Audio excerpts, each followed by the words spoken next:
One of the great pleasures of tea is that it can be enjoyed hot or cold, and it's just as healthy and delicious either way. But the other day, as I was dropping a couple of cubes into my chilled brew, I thought, why stop there? Let's see what happens when I take the temperature down even further. So what follows is an account of my exploration into the frozen realm of tea.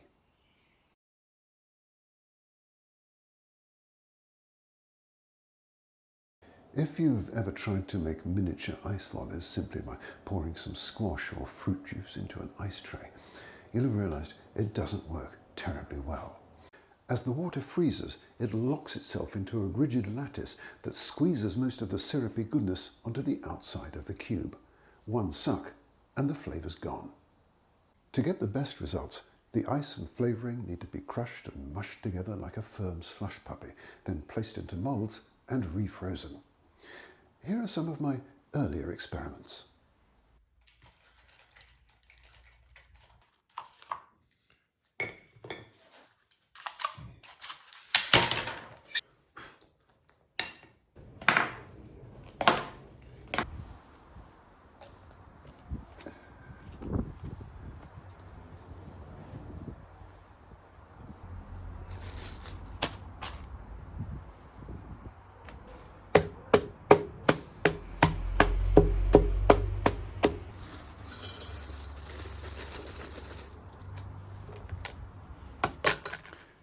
I'm a bit better equipped now.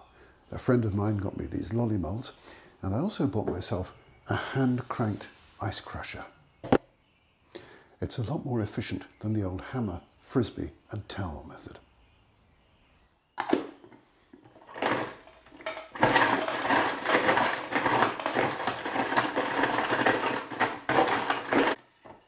It's more of an ice chopper than an ice crusher, but it does reduce the cubes to a size that won't distress the Braun hand blender.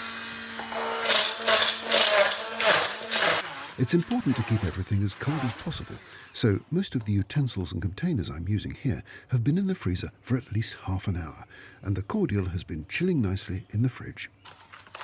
My primary aim at this stage is to get the cordial evenly mixed with the ice and to eliminate any remaining shards or lumps.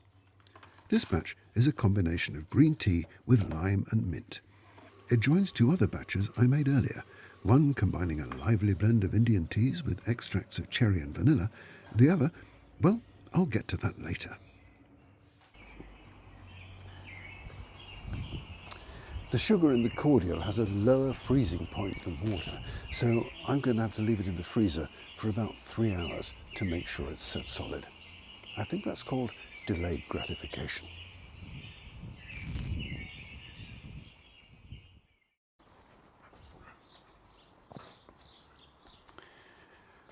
Well, last night's grand unveiling didn't quite go according to plan. Most of the lollies disintegrated as they were emerging from the moulds. The flavours were good, so it was a delicious failure, but a failure nonetheless. I think I know what went wrong. After adding the cordial, I got a bit handy with the hand blender and whipped up the ice into a frothy sorbet that would have been great for serving into a cut glass dessert bowl or a waffle cone, but lacked the structural integrity required for an iced lolly. Fortunately, I had enough tea ice already prepared to go for another batch. They've been in the freezer overnight, and now it's time to find out if my modified process actually worked.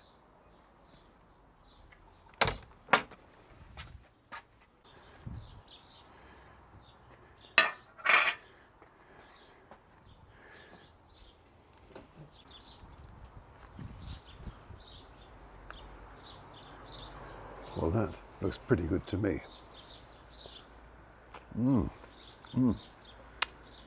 It still has a good softness, but it's retained its integrity. This is a combination of Russian Caravan smoked tea with ginger and lemongrass cordial. The smoky bonfire flavour mixed with the heat of the ginger really does cause a strange moment of cognitive dissonance. It's like eating fire and ice.